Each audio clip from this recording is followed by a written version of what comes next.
Hello guys, कैसे हैं आप लोग। उम्मीद है आप सब खुश रहे हो, अच्छे रहे हो। तो आज की वीडियो हम लेके आए हैं, आपको बता दूं मैं।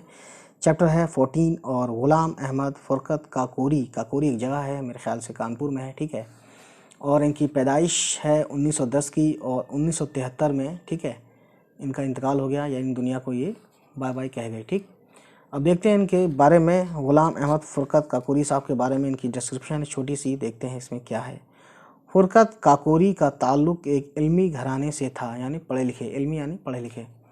बचपन से ही बाप के साए से महरूम हो जाने की वजह से इब्तदाई उम्र माशी तंगी में बसर हुई, मगर तालीम हासिल करने का सिलसिला जारी रहा।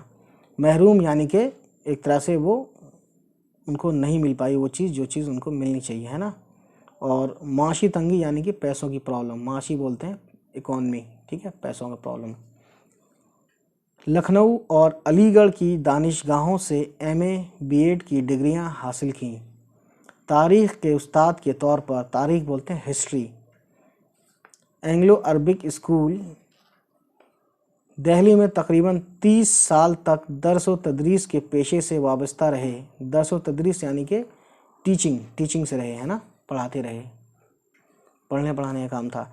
तंज़ो मिज़ाह उनका ख़ास मैदान था, यानी कि कुछ लोगों का शायरी होता है, कुछ लोगों का गज़ल या नज़्म या कुछ और, तो ये तंज़ो मिज़ाह वाले थे। वो नस्र और नज़्म दोनों में यकसां कुदरत रखते थे।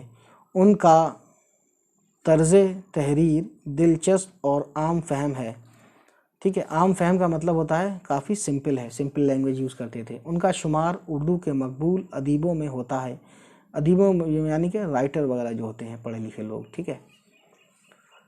कफ़े गुलफरोश, कदमचे, नारवा उनकी नसरी और शेरी मजमूए हैं, यानी इनकी बुक है ये सब, ठीक है, इस नाम से शाये हुई हैं।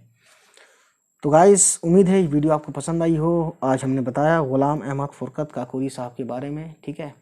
चलिए फिर गाइस, फिर इन्हीं की जो नज़्म या जो भी इन्होंने लिखा है उसको हम लेके आएंगे और हम बताएंगे कि इसमें क्या है और क्या नहीं है, सबक जो भी है इनका अगला, ठीक है गाइस। चलिए फिर मिलते हैं आपसे, बाय बाय, टेक केयर।